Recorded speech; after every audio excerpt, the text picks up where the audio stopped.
Lok Sabha trends లో NDA కూటమి ముందంజలో ఉన్నట్టుగా కనిపిస్తోంది. వారణాసిలో ప్రధాని మోదీ, వయనాడ్, రాయ్బరేలీలో రాహుల్ గాంధీ ఆధిక్యంలో ఉన్నట్టు మనకు రిపోర్ట్ అందుతోంది. గాంధీనగర్ లో అమిత్ షా ముందంజలో ఉన్నారు. అటు నితిన్ గడ్కరీ కూడా మహారాష్ట్ర నాగ్పూర్ లో ఆధిక్యంలో ఉన్నట్టుగా తెలుస్తోంది. అప్డేట్ అందించేందుకు మనకు శిరీష్ సిద్ధంగా ఉన్నారు. శిరీష్, సెంట్రల్ లో చాలా ఆశ్చర్యకరమైన ఫలితాలు కూడా వస్తున్నాయి. ఎగ్జిట్ పోల్ ఫలితాలను తలకిందులు చేస్తూ ఇండియా కూటమి ముందుకు దూసుకుపోతుంది.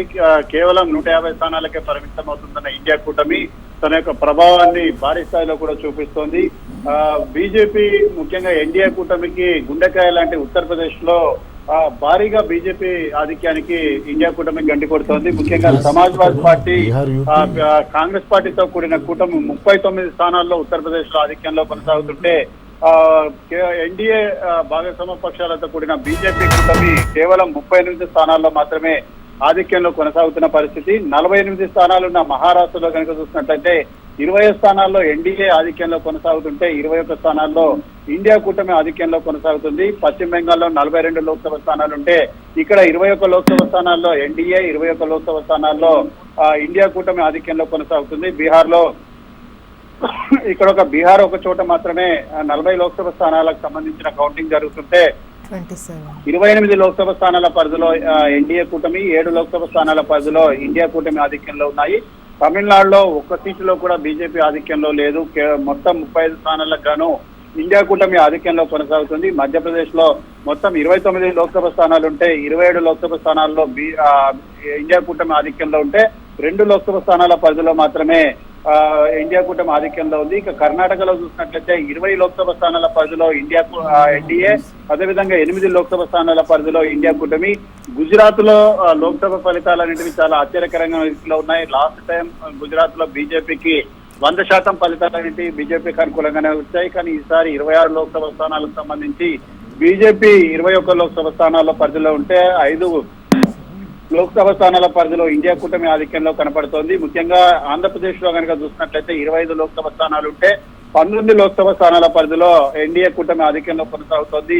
ఇక రాజస్థాన్ లో మొత్తం 25 గాను 14 లోక్సభ స్థానాలు ఎన్డీఏ, అదేవిధంగా 10 లోక్సభ స్థానాలు ఇండియా కూటమి ఆధిక్యంలో కూడా కొనసాగుతోంది. ఒరిస్సాలో మొత్తం 21 లోక్సభ స్థానాలు ఉంటే 14 లోక్సభ స్థానాల పరిధిలో ఎన్డీఏ, 2 లోక్సభ స్థానాల పరిధిలో ఇండియా కూటమి. కేరళలో 20 స్థానాలుంటే 1 లోక్సభ స్థానం పరిధిలో ఎన్డీఏ, అదేవిధంగా 18 లోక్సభ స్థానాల పరిధిలో ఇండియా కూటమి ఆధిక్యంలో కొనసాగుతున్నాయి. తెలంగాణలో 9 లోక్సభ స్థానాల పరిధిలో బీజేపీ, 8 లోక్సభ స్థానాల పరిధిలో 6 లోక్సభ స్థానాల పరిధిలో కాంగ్రెస్ ఆధిక్యంలో కొనసాగుతున్నాయి. సో ఓవరాల్ గా చూసినట్లయితే ఇక్కడ బీజేపీకి ఎక్కడైతే అత్యధిక లోక్సభ స్థానాలు వస్తాయి, రామ్ మందిర్ యొక్క ఎఫెక్ట్ అనేది ఎక్కువగా పనిచేస్తుందని చెప్పేసి బీజేపీ భావించిందో ఆ రాష్ట్రంలోనే బీజేపీకి సీట్లకు చాలా పెద్ద ఎత్తున కూడా గడ్డిపడుతోంది. ముఖ్యంగా రాహుల్ గాంధీ ఇక్కడ వాయనాడ్లోనూ, అదేవిధంగా రాయ్బరేలీలోనూ 2 లోక్సభ స్థానాల్లో కూడా ఆధిక్యంలో కొనసాగుతున్నారు. అమేథీలో కూడా బీజేపీ వెనుకంజలో కూడా ఉంది. స్మృతి ఇరానీ వెనుకంజలో కొనసాగుతున్న పరిస్థితి కూడా కనపడుతుంది. ముఖ్యంగా సమాజ్వాదీ పార్టీ, అదేవిధంగా కాంగ్రెస్ పార్టీకి సంబంధించిన కూటమి బీజేపీ విజయావకాశాలను ఇక్కడ చాలా వరకు కూడా ప్రభావితం చేస్తున్నది. సో ఈ నేపథ్యంలో మరికొన్ని రౌండ్లన్నింటి కూడా ఉన్నాయి కాబట్టి ఆ రౌండ్లు ముగిసే నాటికి ఫలితాలన్నింటి కూడా ఏ విధంగా ఉంటాయనేది కూడా చూడాలి. ప్రధానంగా ప్రస్తుత ఫలితాలను బట్టి చూసినట్లయితే స్టాక్ మార్కెట్లు అయితే కుప్పకూలుతున్నాయి. ఎగ్జిట్ పోల్ ఫలితాల తర్వాత ఉవ్వెత్తున ఎగిసిపడిన స్టాక్ మార్కెట్లు ఈ ప్రస్తుత ఫలితాలను చూసి మాత్రం చాలా డీలా పడిపోయాయి. సెన్సెక్స్, అదేవిధంగా నిఫ్టీ రెండు కూడా తీవ్ర స్థాయిలో నష్టపోతున్న పరిస్థితి కూడా కనపడుతోంది.